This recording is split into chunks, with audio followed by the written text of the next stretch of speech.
Mesdames et messieurs, ladies and gentlemen, honorable guests, bonjour et bienvenue. Je suis un peu votre invité surprise. J'avais eu l'année dernière le grand plaisir de recevoir à Paris en juin dernier l'Union des banques arabes pour leur sommet international et je suis heureuse de me retrouver parmi vous, tout simplement pour vous indiquer ce que le gouvernement français a déjà accompli pour améliorer la situation de Paris comme place financière et comme place d'accueil pour la finance islamique et surtout ce que nous envisageons de faire et qui sera prochainement en place. Je vous avais dit l'année dernière, lorsque nous nous étions vus, je vous avais dit que nous allions améliorer la situation. Et je crois que nous avons déjà réalisé beaucoup. Nous avons supprimé l'impôt de bourse, nous avons créé le nouveau compartiment de l'Euronext, nous avons simplifié les règles pour les rendre tout simplement un peu plus conformes aux standards internationaux et faire de Paris une place plus attractive. Alors, évidemment, aujourd'hui, votre séminaire s'ouvre dans un contexte bien différent. Et je remercie ici la Chambre franco-arabe d'avoir organisé cette réunion. Elle me paraît légitime, elle me paraît particulièrement appropriée dans ce contexte de crise que nous vivons. Vous avez tout lu sur la crise, vous savez tout de cette crise et certains d'entre vous la subissez. Moi, je crois que c'est une crise des excès, une crise de ce que les Grecs appelleraient l'hubris. L'excès de crédit aux États-Unis, l'excès de leverage, vous le connaissez bien, l'excès de volatilité que l'on observe actuellement sur tous les marchés, l'excès de cupidité de la part de ceux qui ont pensé faire de bonnes affaires trop vite, et puis sans aucun doute l'excès de sophistication aussi, la difficulté pour appréhender et comprendre la manière dont les risques étaient évalués, dont les risques étaient répartis et dont les nouveaux produits financiers subissaient bien sûr les conséquences en ce que bien peu d'entre nous, soyons honnêtes, les comprenaient encore. Alors en face de cette crise de tous les excès, le président de la République a souhaité faire des propositions. Il a fait des propositions avec l'énergie que nous lui connaissons tous et il a convaincu l'ensemble de ses collègues du G20 de se réunir à Washington sous l'autorité et à l'invitation du président des États-Unis pour tout simplement ramener un peu de mesure dans cette hubris et remettre un peu les choses à leur juste place.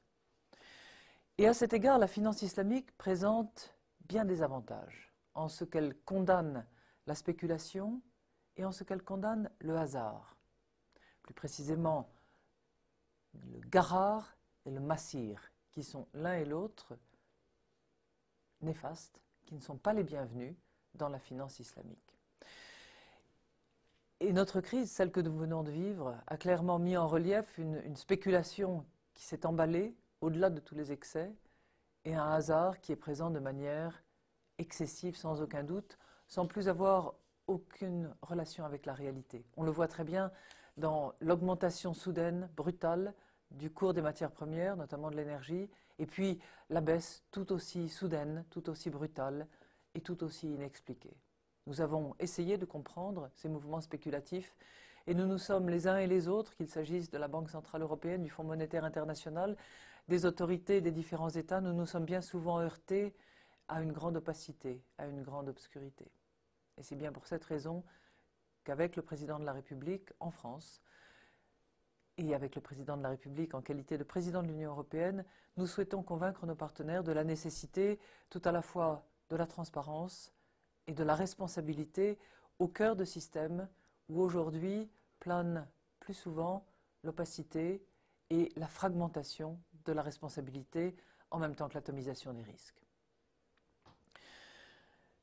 Je souhaite évidemment vous convaincre non seulement de cette extraordinaire détermination à convaincre et de notre bonne volonté pour engager ce combat-là, qui nous paraît déterminant, mais ce serait mentir que de vous dire que je ne suis là que pour cela. Je souhaite évidemment vous convaincre de ce que Londres n'est pas le seul point de passage obligé de la finance islamique, quelque respect que l'on ait pour cette grande place, mais que Paris est aussi une grande place financière et qu'en matière de finance islamique, nous sommes très désireux d'accueillir ceux d'entre vous ou ceux d'entre vos clients qui souhaiteriez une alternative. Alors, nous avons déjà engagé un certain nombre de travaux. Avec le sénateur Marini, nous avons, vous le savez, depuis maintenant quelques mois, engagé la réflexion sur les obstacles qui s'opposent à la finance islamique et nous l'avons fait au sein du haut comité de place que j'ai lancé il y a maintenant 18 mois.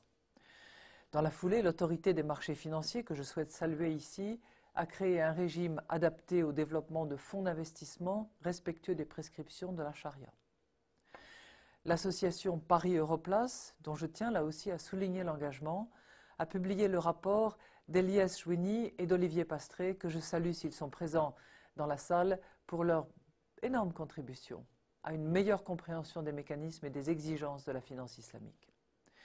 Enfin, votre rendez-vous désormais annuel est également témoin de cette mobilisation collective. Mais je suis déterminé à ce que nous allions plus loin.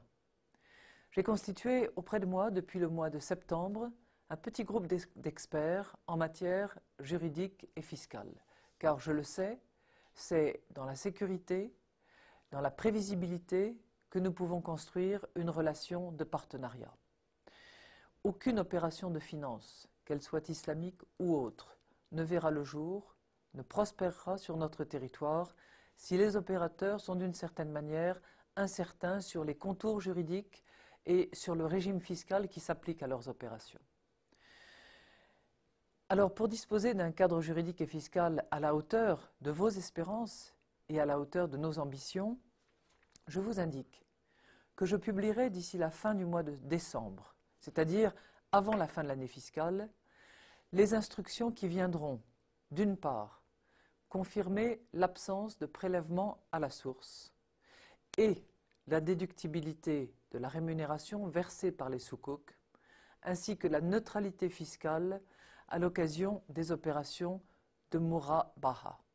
Je crois que ces différents éléments, absence de prélèvement à la source, déductibilité et neutralité fiscale, sont trois éléments forts, sécurisants, je l'espère, pour vous engager ou pour vous convaincre d'engager vos clients à considérer la place de Paris comme une place d'accueil pour la finance islamique. Je proposerai également, et je crois que cela sera utile, non seulement dans ce domaine mais en d'autres, un certain nombre d'aménagements au régime de la fiducie qui peut jouer un rôle important dans le développement de la finance islamique sur notre territoire. Il n'y a pas que le trust, il y a aussi la fiducie. Nous avons mis la fiducie en place dans notre droit l'année dernière. Nous devons peut-être l'améliorer à la marge, le raffiner pour qu'il soit tout simplement un instrument juridique utile. Et puis j'ajoute évidemment que pour celles des banques qui souhaiteraient porter cette activité, qui souhaiteraient réaliser des opérations conformes aux dispositions de la charia, eh bien le territoire français est évidemment prêt à les accueillir et les engage à considérer le territoire français comme une terre d'accueil.